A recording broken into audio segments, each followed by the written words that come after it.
De Radio María. Un día más, con la gracia del Señor, proseguimos el comentario del Catecismo de nuestra Madre, la Iglesia. Estamos explicando el sacramento de la confesión, sacramento de la penitencia, sacramento de la reconciliación, como queramos llamarle, y después de haber explicado los puntos referentes a la contrición, al examen de conciencia, ahora nos estamos hablando de lo que es la confesión de los pecados. Son 4 puntos, ayer explicamos el punto 1455, hoy vamos a explicar del punto 1456 en adelante, la confesión de los pecados. Es una de las partes del sacramento de la confesión. Curiosamente, es la parte, una de las 5 partes del sacramento de la confesión, la que popularmente ha pasado casi a darle el nombre al sacramento.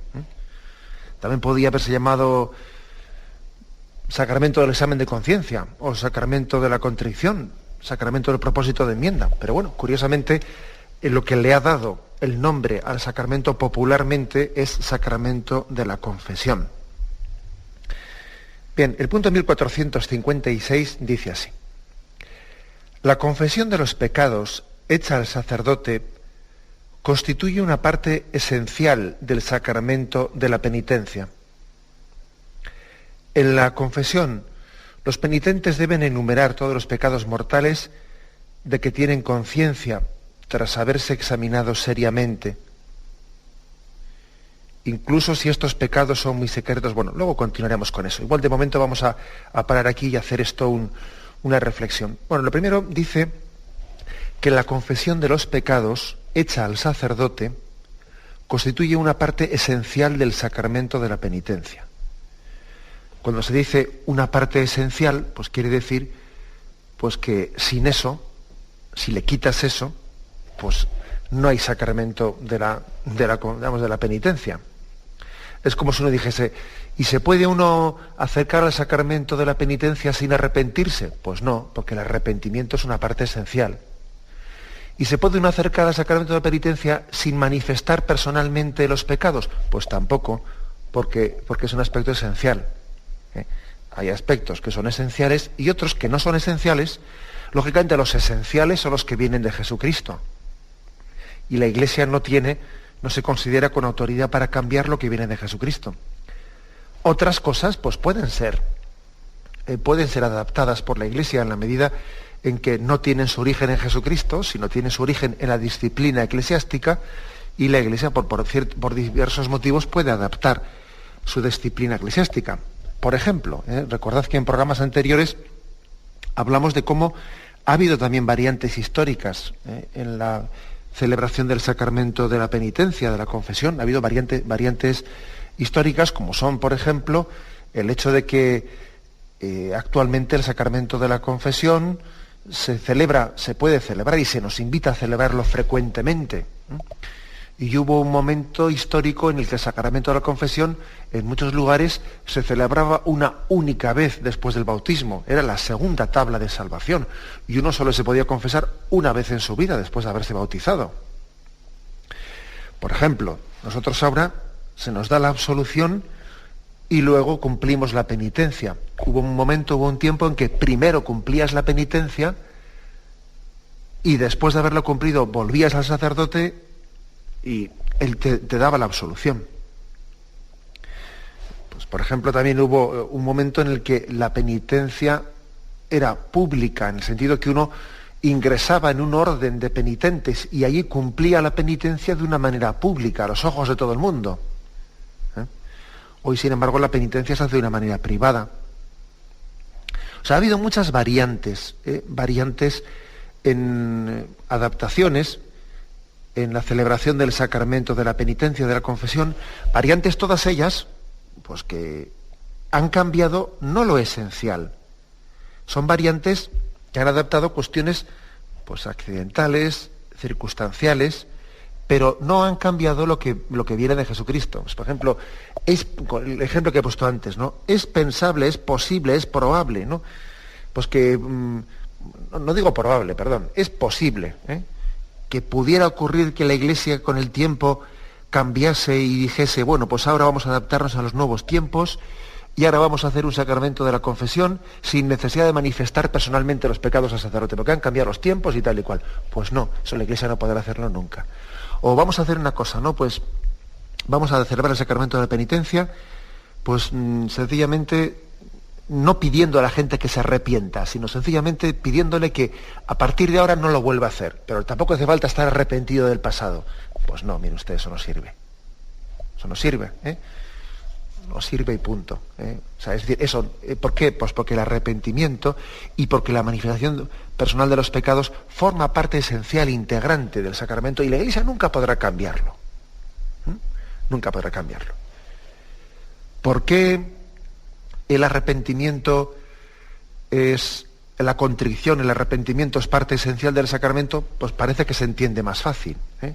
Parece que se entiende más fácil. Ojo, parece que se entiende más fácil, pero también hoy en día, en otros órdenes, comenzamos como a quitarle importancia al arrepentimiento, a decir que no se puede exigir el arrepentimiento, que lo importante es que las personas digan, estén dispuestas a cambiar de vida, pero vamos, sin darle importancia, ¿no? Sin entender pues, hasta qué punto puede ser esencial el que alguien manifieste, ¿no? su arrepentimiento. Y eso sería un error muy grave, ¿no? Si no incluyésemos al arrepentimiento como una base muy importante de la convivencia social. Ojo, es muy difícil, ¿eh? Construir una convivencia social en paz, en armonía. Es muy difícil una reconciliación social si no existe el arrepentimiento. Es muy difícil, ¿eh? Bien, el arrepentimiento, la contrición es una parte esencial del sacramento, pero también lo es la manifestación personal de los pecados. ¿Por qué? Pues porque si Jesús pide a los sacerdotes, a los apóstoles, que vayan por todo el mundo perdonando los pecados, a quienes les perdonáis los pecados les quedan perdonados, a quienes se los retengáis les quedan retenidos, hombre, para poder retener o para poder perdonar los pecados hace falta tener un discernimiento. En ese momento el apóstol, el ministro del sacramento, en nombre de Jesucristo está haciendo un discernimiento. Y el sacerdote no tiene capacidad de leer el interior del corazón del hombre, como podía tenerlo Jesucristo. Por lo tanto, para poder discernir si existe el arrepentimiento suficiente para perdonar los pecados, o no existe el suficiente y por lo tanto los pecados deben de ser retenidos, ¿no? Los pecados necesariamente tienen que ser manifestados para que el sacerdote tenga su discernimiento, primero como juez en ese discernimiento y también como médico. Y el sacerdote, en ese momento en el que está celebrando en persona de Cristo, en nombre de Cristo, el sacramento, es imagen de Cristo médico y pastor de nuestras almas, y también de Cristo juez. Las dos imágenes, ¿no? La del médico y la del juez se unen en esa persona del ministro que celebra el sacramento de la penitencia. Por lo tanto, constituye una parte esencial del sacramento de la penitencia. Hay que rechazar pues, cualquier otra interpretación. Alguno estará diciendo, ¿no?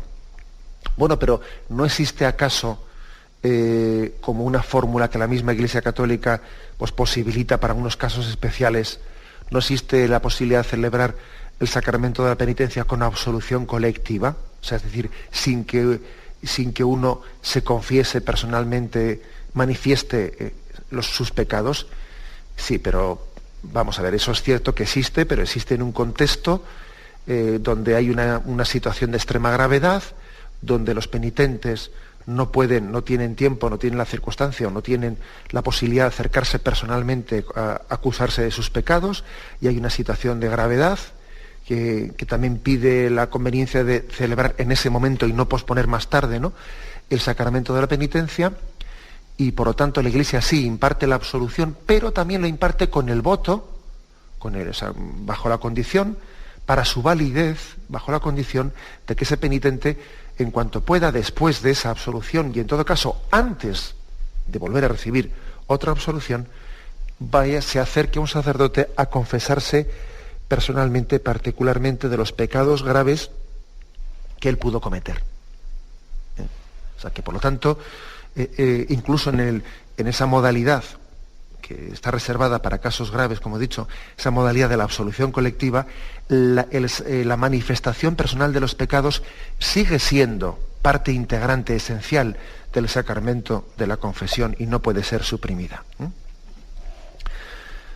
Por desgracia, algunas veces se plantea esto y se explica mal y a veces también no se respeta la disciplina de la Iglesia y se piensa pues, que eso, la confesión personal, la manifestación personal de los pecados, bueno, pues puede o debe ofrecerse a algunas personas que tienen esa sensibilidad. No, si no es cuestión de sensibilidad, ¿sabe usted? O sea, es cuestión de que es parte esencial e integrante del sacramento de la confesión.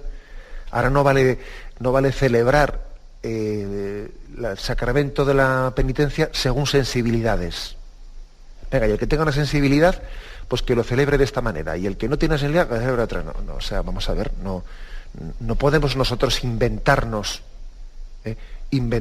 un sacramento. O sea, el sacramento está dado por Jesucristo, y en todo caso es la Iglesia la que tiene el deber y tiene también la vocación de, bueno, pues sencillamente de interpretar cómo tienen que ser ajustadas pues las distintas partes de su celebración, sabiendo que tiene partes esenciales que vienen de Jesucristo y no puede cambiarlas. O sea que eso, creo que cuando se dice que es parte esencial, pues aquí se está diciendo algo importante. Es parte esencial y no hay que darle más vueltas a la interpretación. A veces le llegan a uno, o nos llegan a nosotros, ¿no?, noticias, noticias, de ciertas situaciones y circunstancias que, aparte de ser infieles, manifestar una infidelidad a la disciplina de la Iglesia y a la misma voluntad de Jesucristo, de cómo Él instituyó los sacramentos, pues es que rozan el ridículo. Pues recuerdo haber escuchado alguna explicación que alguien me daba, pues que en determinado sitio, pues que él estaba el presente y vio cómo se celebraba el sacramento de la penitencia, pues bueno, pues en vez de acusarse personalmente de los pecados, pues se les invitaba pues a los penitentes. Allá había una caja con piedras pequeñas o más grandes. Entonces, el que entendiese que tenía pecados más pequeños, pues cogía piedras pequeñas y las ponía delante del altar. Y el que entendía que tenía pecados más graves, cogía la piedra más grave. Y eso suplía la manifestación personal de los pecados. Bueno, vamos a ver. Es que aparte de todo, aparte de ser infieles a la misma voluntad salvífica de Cristo, que se manifiesta en los sacramentos que nos son dados en la disciplina eclesiástica, además de ser infieles, a veces hacemos el ridículo. Hacemos el ridículo. Porque luego, como digo antes, parece que ponemos resistencias a la manifestación personal de los pecados, y como decíamos en el programa de ayer, si luego resulta que por múltiples, o sea, es decir, de múltiples maneras, nos estamos de alguna manera estamos mostrando que tenemos necesidad de expresar también nuestro arrepentimiento y de expresar también nuestro pecado y de también verbalizarlo. Y para eso, por lo tanto, también este sacramento de la penitencia es también un conducto para hacerlo de una manera digna ante la instancia adecuada, correcta, que representa toda la autoridad de Jesucristo y toda su misericordia. Ante el trono de la misericordia. Manifestamos nuestros pecados no de cualquier manera, no de una manera impudorosa, ¿no? O sea, no de una manera en la que el hombre pierde su dignidad o pierde su sentido de intimidad. No, su sentido del pudor, no. Lo hacemos ante el trono de la misericordia. Es importante eso. No lo manifestamos de cualquier manera. Es Cristo que me acoge, es el abrazo del Padre de la parábola del Hijo pródigo quien acoge esa manifestación de mis pecados. Bien, tenemos un momento de reflexión y se nos habla de la confesión de los pecados y dice: en la confesión los penitentes deben enumerar todos los pecados mortales de que tienen conciencia tras haberse examinado seriamente. se deben de enumerar todos los pecados mortales. Bueno, primera explicación, y seguro que alguno preguntará, bueno, ¿y yo cómo distingo los pecados mortales de los veniales? Bueno, ciertamente no es tan fácil establecer una frontera en la que uno tenga una especie de certeza o seguridad absoluta de que es un pecado mortal o un pecado venial. Entre otras cosas también porque que un pecado sea mortal o sea venial no únicamente depende de la materia, del acto en sí, sino también depende del grado de intencionalidad, de consciencia y de libertad. Por eso también, eso es uno de los motivos por los que la Iglesia aconseja también vivamente, como luego veremos, aconseja la confesión de los pecados veniales. Primero, pues porque es una forma pues de también de perdón, de una fuente de perdón para ellos, ¿no? Para los pecados veniales, pero también porque es que hay veces que uno no tiene clara conciencia también de la gravedad de sus pecados. Entonces se nos pide que enumeremos los pecados mortales. Cuando se dice enumerar, no quiere decir estar contando las circunstancias y la película. ¿Me explico? O sea, quiere decir pues que no, uno no tiene por qué estar contando pues la historia con todo tipo de detalles, etcétera, de un pecado que cometió. Pues no. O sea, yo creo que basta con que él, por ejemplo, se acuse y diga, pues me acuso de que he tenido sentimientos de odio hacia un primo mío, un hermano mío, un lo que sea, ¿no? No tiene por qué estar contando, es que pasó esto, y luego vino lo otro y tal. Por enumerar no se entiende contar de circunstancias y detalles que al fin y al cabo son morbosos. Y eso no tiene que tener lugar, eso no forma parte. Hombre, tampoco entiendes, por supuesto que no hace inválido el sacramento el contarlo, pero no es parte esencial del sacramento el ir contando detalles morbosos.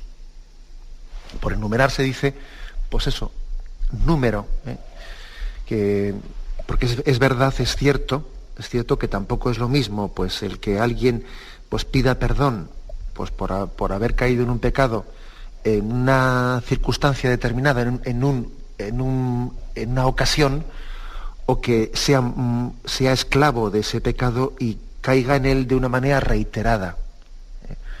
Bueno, pues por ejemplo, no es lo mismo que alguien pida perdón, pues porque en una ocasión determinada pues estuve en una fiesta y bebí más de lo debido, a que alguien pida perdón pues porque soy esclavo del alcohol y caigo continuamente en ello y todas las noches pues monto en mi casa un auténtico espectáculo pues porque bebo más de lo debido. Pues también esto nos hace entender que tiene su importancia lo de enumerar. O sea, no es lo mismo que una cosa haya ocurrido una vez que una cosa ocurra de continuo, ¿no? Porque eso es un pecado que me tiene más esclavo o me tiene menos esclavo.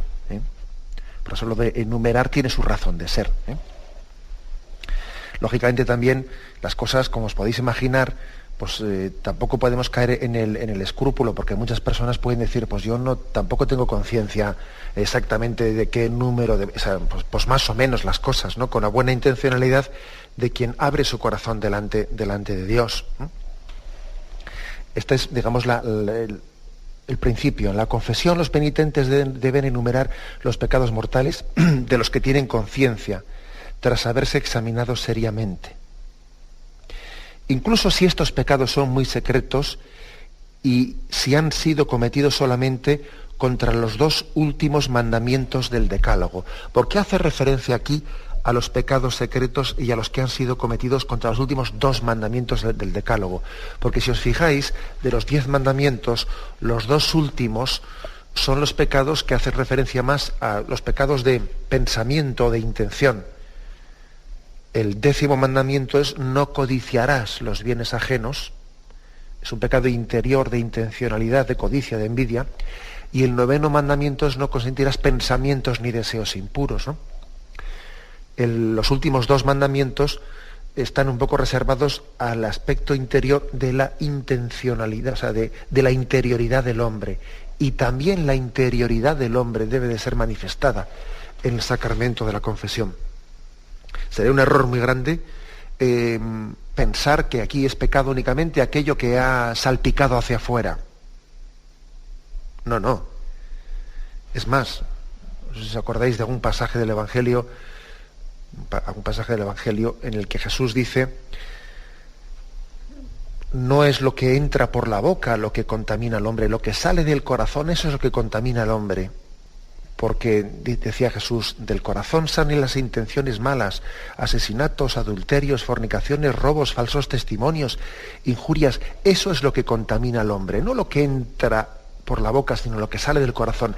Es decir, en esa diatriba que tenía Jesús con los fariseos sobre la pureza e impureza de los alimentos, también sirvió esa diatriba para que Jesús subrayase que la auténtica moralidad es la que se fija no únicamente en los actos externos, sino también en la que se da cuenta de que la moralidad nace del interior, de la intencionalidad del corazón, de esos sentimientos que se están fraguando dentro de nosotros. Por eso también, claro, que eso debe ser manifestado.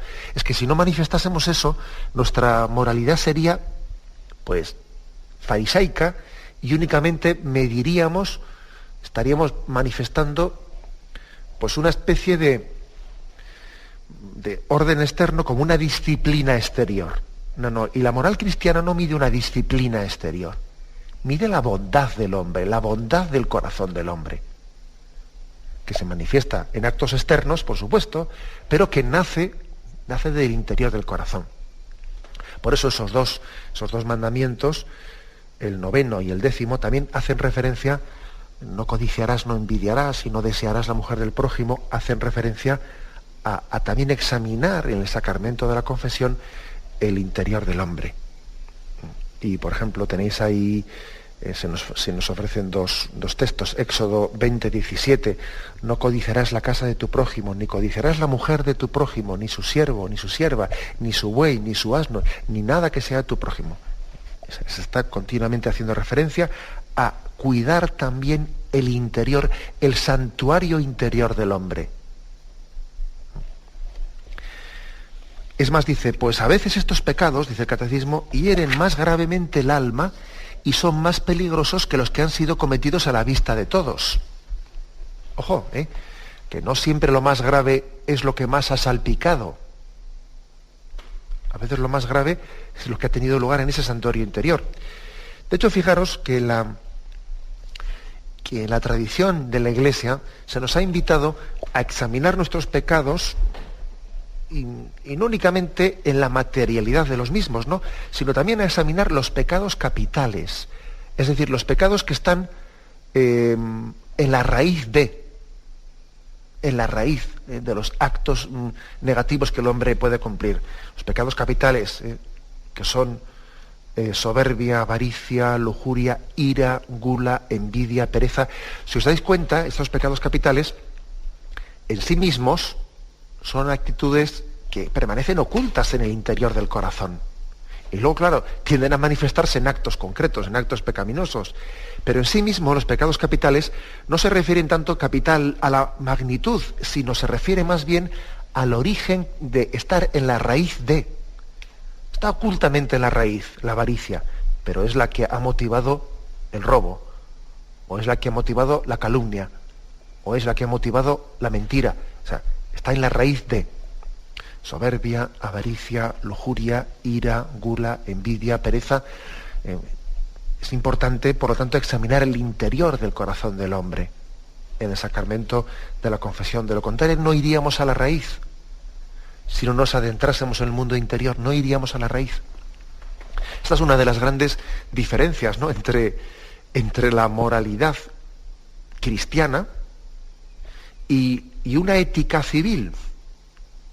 Una ética civil, pues no entra en la interioridad del hombre. Pues las leyes humanas no regulan el corazón, no regulan los pensamientos, no regulan los deseos. Pero, sin embargo, en esa moralidad cristiana, por supuesto que llegamos al interior del hombre. Es que de lo contrario, esto de la moral sería como jugar a policías, ¿no?, y quedarnos en una especie de disciplina exterior, disciplina que sería una hipocresía, porque el hombre podía ser un hombre malvado y mantener unas apariencias exteriores, que eso es perfectamente posible, vamos. Bien, por lo tanto, se nos invita a enumerar los pecados mortales, a examinarse seriamente de ellos y también a enumerar, a manifestar nuestros pecados interiores de pensamiento, de deseo. Especialmente dice los dos últimos mandamientos, el 9º y el 10º. Bien, tenemos un momento de reflexión. Estamos en esta explicación del Catecismo de la Iglesia Católica, explicando el sacramento de la confesión y en concreto la parte denominada como la manifestación, la confesión personal de los pecados, en el punto 1456. Y en él se hace una cita, en este punto, una cita de San Jerónimo, que dice así: cuando los fieles de Cristo se esfuerzan por confesar todos los pecados que recuerdan, no se puede dudar que están presentando ante la misericordia divina para su perdón todos los pecados que han cometido. Es decir, luego continúo, pero dejo aquí la frase, es decir, dice San Jerónimo, cuando uno se esfuerza por confesar todos sus pecados, pues no se puede dudar que está presentando ante Dios pues todos sus pecados, aunque se esté olvidando de alguno. Pues porque, como os podéis imaginar, el Señor mira la intencionalidad del corazón del hombre. Y es verdad que uno tiene que hacer un examen de conciencia pues hecho con seriedad, no de cualquier manera. Pues es importante también tener un tiempo y un momento de ponerse en presencia de Dios y mirar la vida. Ahora, es verdad que por muy bien que hagamos las cosas, pues siempre nos olvidaremos de ciertos aspectos y detalles, ¿no?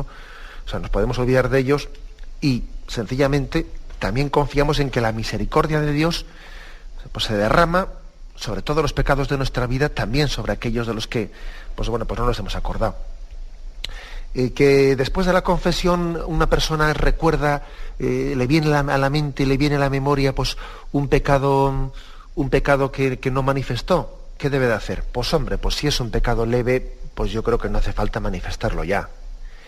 Si es un pecado grave, el que ha olvidado, pues yo entiendo que esa absolución que ha recibido también ha perdonado todos sus pecados, pero pues yo creo que ese pecado que él ha olvidado pues sin intencionalidad ninguna, lo manifiesta en la siguiente confesión y a correr.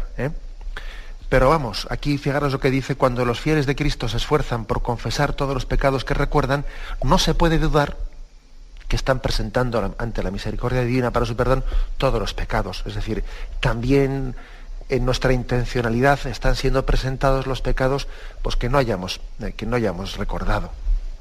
Eso lo dice San Jerónimo, y está aquí recogido. Quienes actúan de otro modo y callan conscientemente algunos pecados, dice, no están presentando ante la bondad divina nada que pueda ser perdonado por mediación del sacerdote. Porque si el enfermo se avergüenza de describir su llaga al médico, la medicina no cura lo que ignora. Aquí termina la cita de San Jerónimo. Pero aquí estamos en otra posibilidad distinta, que alguien conscientemente, intencionadamente, oculte, no ya por ese olvido, pues, no ya por un olvido, o incluso no ya ni por negligencia, que me podía haber examinado mejor, sino que intencionadamente oculta, pues por vergüenza o por lo que sea, oculta un pecado grave en el sacramento de la confesión. En ese caso, dice San Jerónimo, y recoge aquí el Catecismo, que en ese caso ese corazón no sea abierto ante la misericordia, ante el trono de la misericordia, y por lo tanto sus pecados no quedan perdonados. Pero no únicamente no queda perdonado el pecado que no ha manifestado, sino ninguno de los pecados. Sencillamente no ha hecho un acto de apertura confiada ante el trono de la misericordia. Esa confesión es inválida y sacrílega. O sea que sencillamente lo que hay que decir es que es mucho mejor no confesarse que confesarse incorrectamente.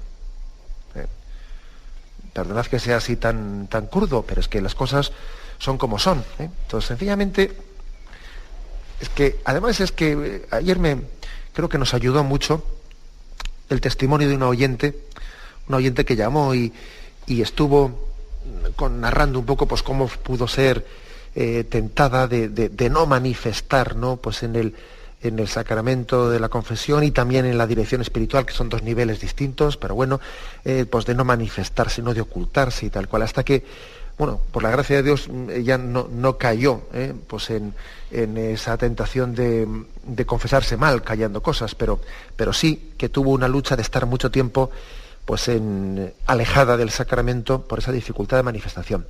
Luego llegó el momento en que recibió la gracia de manifestarse, ¿no?, de corazón, con el corazón plenamente abierto, y en ese momento, cuando se manifiesta plenamente a corazón abierto, es cuando dice: ¿será posible que he estado yo, pero qué gracia, qué alegría y qué gozo interior, ¿no? ¿Será posible que he estado yo amordazado, ¿no? Amordazado por un temor que me ha tenido aquí cohibido, ¿eh? Es que creo que hay que desenmascarar a veces esos bloqueos, esos líos mentales que nos organizamos, ¿no? Puede haber personas tímidas que yo creo que son, bueno, tímidas o yo no sé qué, que a veces es que pensamos no sé qué cosas que va a pensar, que va a decir, y entonces tenemos unos bloqueos mentales, unas vergüenzas a destiempo, como digo yo a veces, unos bloqueos mentales, un no ser conscientes de lo que dice Jesús en el Evangelio: más alegría hay en el cielo por un pecador que se convierta que por 1000, que ya estén convertidos. Es decir, pero si en el cielo hay una fiesta cuando alguien manifiesta su arrepentimiento, si el sacerdote también participa de esa fiesta. Es que no sé si nos damos cuenta que un sacerdote cuando está confesando, ¿cuándo pensáis que un sacerdote goza más confesando? ¿Cuando perdona pecados leves o cuando perdona pecados graves? Hombre, un sacerdote goza mucho más cuando perdona pecados graves, pues porque benditos a Dios que se han arrepentido.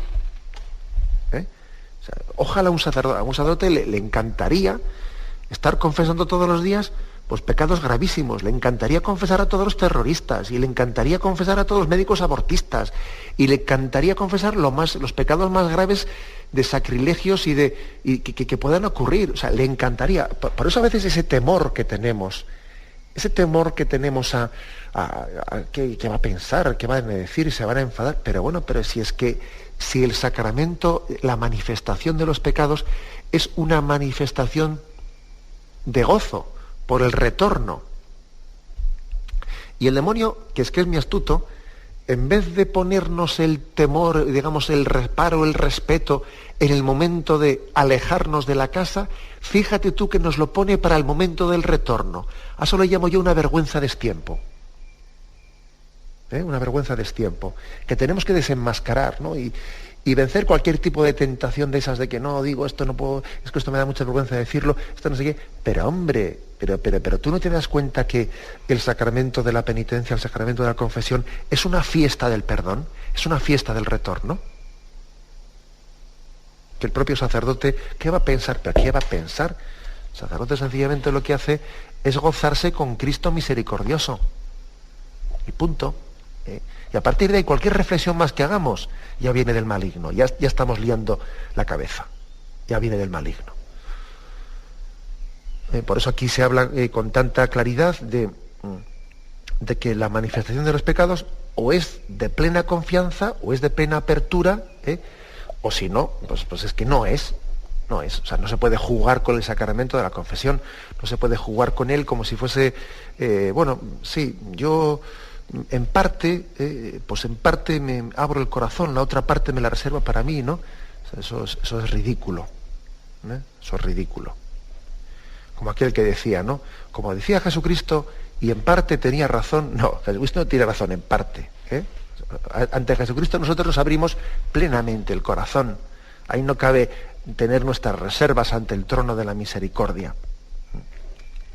Y pone un ejemplo San Jerónimo, un ejemplo muy, muy gráfico, ¿no?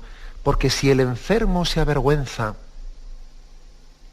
de descubrir su llaga al médico, la medicina no cura lo que ignora. Esta es la cita de San Jerónimo. Y me vais a perdonar porque antes he dicho que la cita entera era de San Jerónimo, pero no, ahora me doy cuenta que es del Concilio de Trento. O sea, el Concilio de Trento es el que está recogido de él el párrafo que dice: cuando los fieles se esfuerzan por confesar todos los pecados mortales, no se puede dudar, es del Concilio de Trento. Solo que esta cita última es de San Jerónimo, que antes lo he dicho mal. Si el enfermo se avergüenza de descubrir su llaga al médico, la medicina no cura lo que ignora. Bueno, pues es que es un ejemplo muy gráfico. O sea, lo que no es muy importante ante el médico la manifestación de dónde me duele, de qué síntomas tengo. Si no manifiesto los síntomas, a ver el médico cómo va a hacer para curarme. El médico no va a tener telepatía, ¿no? O sea, claro que él puede percibir algo desde fuera, claro que puede percibirlo, pero principalmente el médico se va a guiar de los síntomas que manifiesta el enfermo. Bueno, pues eso mismo ocurre también en el sacramento de la penitencia. Con un matiz todavía más importante, y el matiz, como he dicho antes, es que en el sacramento de la penitencia el sacerdote no solo ejerce de médico, también ejerce de juez. También ejerce de juez en el sentido que discierne si hay arrepentimiento, si no hay arrepentimiento, si hay, por lo tanto, si se dan las debidas disposiciones para recibir la absolución, o si no se dan las debidas disposiciones. Y eso también solamente puede ser discernido en la medida de la manifestación del penitente. Y ahora alguno puede preguntar: sí, y bueno, y si el penitente lo que manifiesta es mentira, dice que está arrepentido y no está arrepentido, pues como os podéis imaginar, el sacerdote materialmente hablando le imparte la absolución, pero es evidente que esa absolución no tiene ninguna validez. Vamos, además es que es una celebración pues sacrílega del sacramento. No tiene ninguna validez si el arrepentimiento que ha manifestado el penitente era falso. En el sacramento de la confesión las cosas tienen razón de ser, están hechas ante la presencia de Dios, están hechas ante el trono de Dios. Entonces, si uno va allí y miente, etcétera, pues ¿qué vamos a decir, no? Aprovecho también para decir una cosa que tiene actualidad. Recientemente, pues en un periódico de España, estamos en El País, que no voy a ocultar el nombre, en El País se publicó un reportaje sobre un periodista que se había introducido supuestamente camuflándose como si él fuese un penitente, teniendo una grabadora, y se había pues, introducido en un montón de confesionarios, confesando unos supuestos pecados así muy, muy morbosos ante el sacerdote, y grabando las confesiones en una grabadora. Y después hace un reportaje y se publican en el periódico, en el diario El País y tal. Bueno, pues vamos a decir, yo también creo que es un momento, porque viene a cuenta de este punto del catecismo, un momento para clamar públicamente ante una barbaridad de este calibre, ante una barbaridad primero por el hecho sacrílego de no respetar la sacralidad de un sacramento. Segundo, por la falta de respeto, de no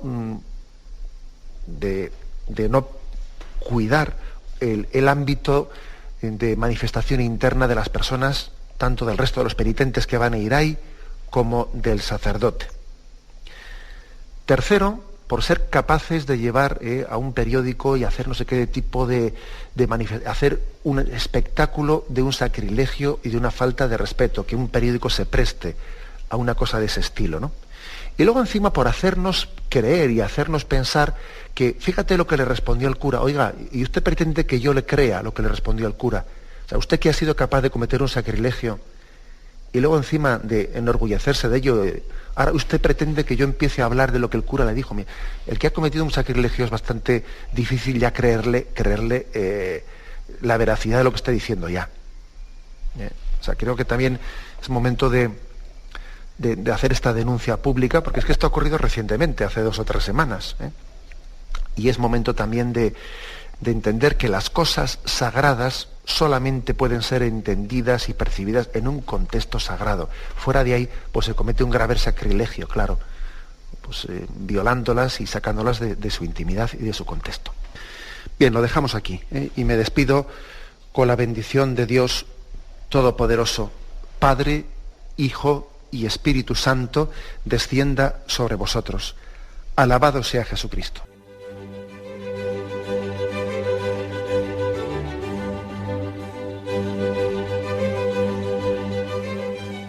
Finaliza el Catecismo de la Iglesia Católica, un programa dirigido por Monseñor José Ignacio Munilla, obispo de San Sebastián.